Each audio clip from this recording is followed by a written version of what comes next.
నమస్కారం. మీరు చూస్తున్నది NK7 టీవీ. వరంగల్ జిల్లా నర్సంపేట మున్సిపాలిటీలో పరిస్థితులు రోజురోజుకీ ఆందోళన కలిగించే విధంగా మారుతున్నాయని స్థానిక ప్రజలు తీవ్ర ఆవేదన వ్యక్తం చేస్తున్నారు. ఒకప్పుడు గ్రామ పంచాయతీగా ఉన్న నర్సంపేట తర్వాత నగర పంచాయతీగా, ఆపై పురపాలక సంఘంగా, ఇప్పుడు మున్సిపాలిటీగా విస్తరించింది.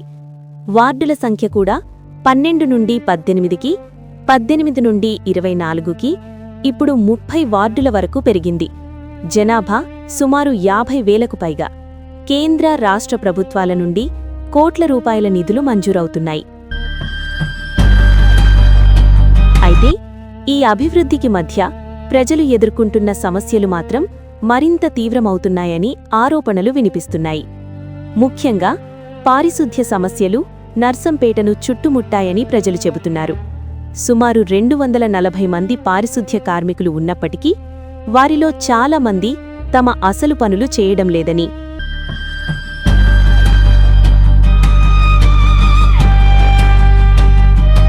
ఉద్యోగం పారిశుద్ధ్య కార్మికుడిగా, జీతం కూడా అదే, కాని పని మాత్రం వేరేలా ఉందని ప్రజలు ప్రశ్నిస్తున్నారు. దీని ఫలితంగా చాలా వార్డుల్లో సైడ్ కాలువలు లేకపోవడం, ఉన్న కాలువలు చెత్తతో నిండిపోవడం, దుర్వాసన వ్యాపించడం, దోమలు విపరీతంగా పెరగడం, ఇవన్నీ ప్రజల ఆరోగ్యానికి పెద్ద ముప్పుగా మారుతున్నాయి.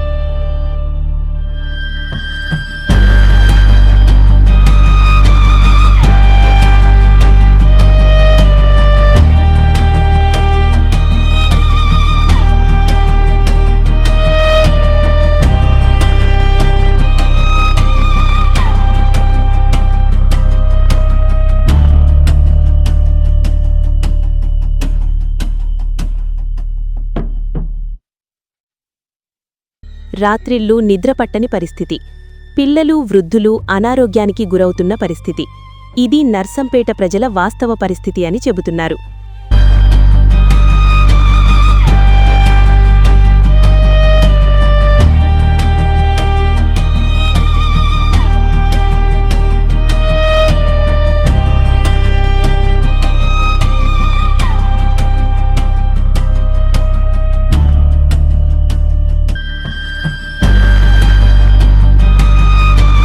ఇక దోమల నివారణ పేరుతో మందులు పిచికారీ చేస్తున్నామని చెబుతున్న అధికారులు అసలు ఫలితం మాత్రం కనిపించడం లేదని ప్రజలంటున్నారు.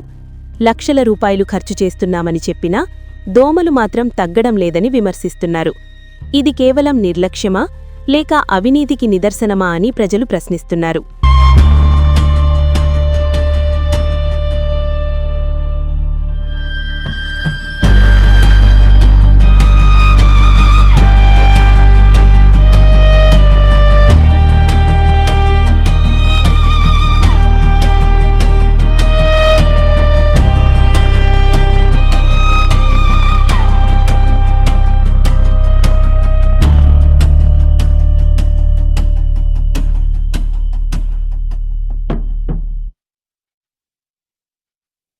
రంజిత్.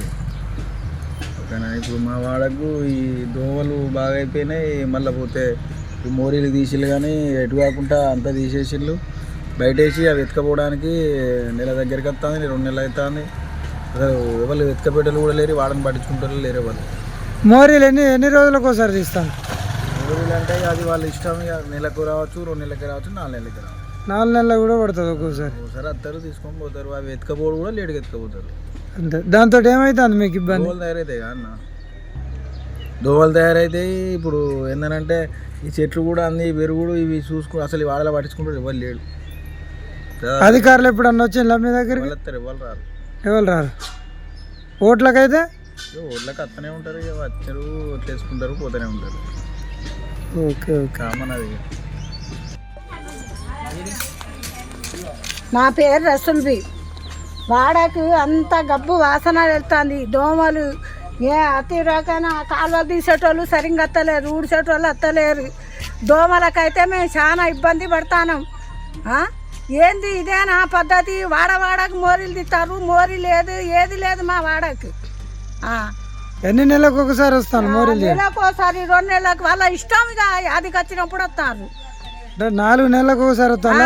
4 నెలలకో 3 నెలలకో నెలకో 2 నెలలకో ఇట్లా వస్తారు. అగో వచ్చి ఇప్పుడు సూర్యుంది సార్. కుప్పలు తీసి ఎట్లా ఉన్నది, మా ఇంటి ముందట ఎట్లున్నదని వచ్చి చూడు. ఎక్కడున్నాయి కుప్పలు, ఎక్కడున్నాయి? ఇదేంది రోడ్డు మీద అనంగా వచ్చి తీసిర్రు. నేను పారబట్టి ఇట్లా నా ఇంటి ముందట నేను గెలుపుకుంటా ఎప్పటికీ. అంటే ఒక్కొక్కసారి 4 నెలలు పడుతుందా ఇటు మోరీలు తీయడానికి? అవును. మీకు మిషన్ బగేరా నీళ్ళు వస్తానా? ఏదత్తలేదు, సరే, మాకేది లేదు. ఇక అభివృద్ధి పనుల విషయానికి వస్తే రోడ్లు, కాలువల నిర్మాణానికి నిధులు వచ్చినప్పటికీ పనుల నాణ్యతపై తీవ్ర అనుమానాలు వ్యక్తమవుతున్నాయి. కాంట్రాక్టర్లు పనులు చేస్తున్న సమయంలో DE, JEE, work inspector, technical సిబ్బంది ఎవరూ పర్యవేక్షణ చేయడం లేదని ఆరోపణలున్నాయి. సిమెంట్, ఇసుక, కంకర నిష్పత్తులు సరిగా పాటించకుండా నాసిరకం నిర్మాణం జరుగుతోందని ప్రజలు గుసగుసలాడుతున్నారు.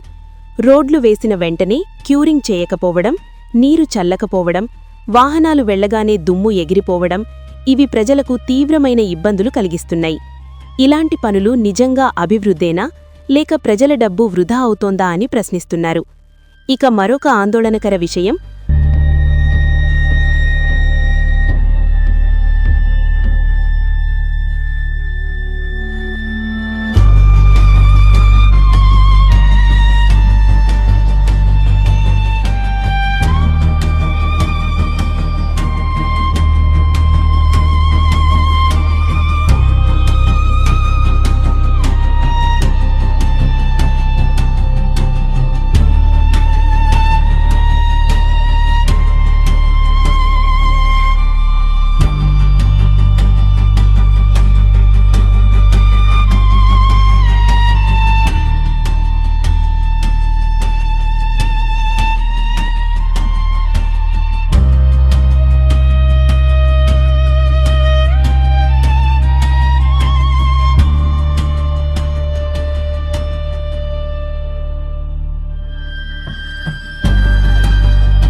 చెప్పురా. 4 నెలలు అవుతుంది తీయక, 2 రోజులు అవుతుందని. ఈసారి అయితే 3 నెలలు 4 నెలలు అవుతుంది తీసులేదు. ఆ బ్లీచింగ్ పౌడర్ వేసలేదు, మూడు ఇంకోటి అంత ఘోరంగా ఉన్నాయి. దోమలు అయితే బాగా తయారైంది అనే కదా అన్న, చెత్త చెదారం ఉండే కదా, మోరీలు ఉండే కాబట్టి అట్లా ఇబ్బంది అవుతుంది. ఎవ్వరు వచ్చలేదు. ఓట్ల కోసం అయితే వస్తారా? ఓట్ల కోసం అయితే వస్తారు, ఓట్లు కావాలని ఎట్లాగా వస్తారు వాళ్ళు. ఇప్పుడు వచ్చి చూసిన వాళ్ళు, ఇప్పుడు ఎలక్షన్లు అయిపోయి నెల అవుతుంది, వచ్చిన వాళ్ళు లేరు, చూసిన వాళ్ళు లేరు. వాసన వచ్చుడు, దోమలు కూడా ఫుల్ దోమలు తయారైనాయి అన్న. లేదేలా మొన్న గొట్టిలు కానీ టకటక పెట్టిపోతూనే ఉన్నారు. ఇక్కడ ఇంకా బాగా అయినాయి. అంటే ఒక మోరీ తీసేసరికి 3-4 నెలలు పడుతుంది మీ సైడ్ వచ్చేసరికి. ఓకే. పనులు చేస్తున్న కాంట్రాక్టర్ ఎవరో కూడా స్పష్టత లేకపోవడం, లైసెన్స్ వివరాలు తెలియకపోవడం, పారదర్శకత లేకపోవడం, దీంతో ప్రజల్లో అనుమానాలు మరింత పెరుగుతున్నాయి. ఇక ఈ విషయాలపై వార్తలు ప్రసారం చేస్తే దాడులు జరిగే అవకాశముందని భయపెడుతున్నారని స్థానికులు చెబుతున్నారు. వార్త పెడితే కొట్టించచ్చు, చంపించచ్చు అనే బెదిరింపులు ఉన్నాయని ప్రజలు చెబుతున్నారు. అయినప్పటికీ ప్రజల సమస్యలను వెలుగులోకి తీసుకురావడం మా బాధ్యతగా భావిస్తూ NK7 టీవీ ఈ విషయాన్ని మీ ముందుకు తీసుకువస్తోంది. మాకు ఎలాంటి హాని జరిగినా అధికార పార్టీ నాయకులది, కాంట్రాక్టర్లది, రాజకీయ నాయకులది మాపై తప్పుల ఆరోపణలు చెయ్యొచ్చు, చేయించవచ్చు. దానికి సంబంధిత అధికారులదే పూర్తి బాధ్యత అని స్పష్టం చేస్తున్నాం. ప్రజల పన్నులతో నడిచే మున్సిపాలిటీ ప్రజల కోసమే పనిచేయాలి. కానీ ప్రస్తుత పరిస్థితులు చూస్తే ప్రజలు ప్రశ్నించే స్థాయికి చేరుకున్నారు. అందువల్ల నర్సంపేట మున్సిపాలిటీలో పారిశుధ్య వ్యవస్థను సరిచెయ్యాలని, పారిశుధ్య కార్మికులను వారి విధుల్లోనే నియమించాలని, అభివృద్ధి పనుల నాణ్యతపై కఠిన పర్యవేక్షణ ఉండాలని, అవినీతి ఆరోపణలపై సమగ్ర విచారణ జరగాలని ప్రజలు ప్రభుత్వం మరియు అధికారులను కోరుతున్నారు.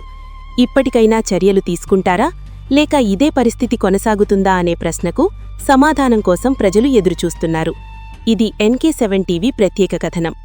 NK7 టీవీ ఛానల్ సందేశం. మా వీడియో మీకు నచ్చితే తప్పక లైక్ చేయండి, మా ఛానల్ను సబ్స్క్రైబ్ చేయండి. ఇలాంటి నిజాలను మరింత మందికి చేరవేయడానికి షేర్ చేయండి. మీ అభిప్రాయాలను కమెంట్ రూపంలో తెలియచేయండి. మేము మీకు తప్పక సమాధానమిస్తాము. ధన్యవాదాలు.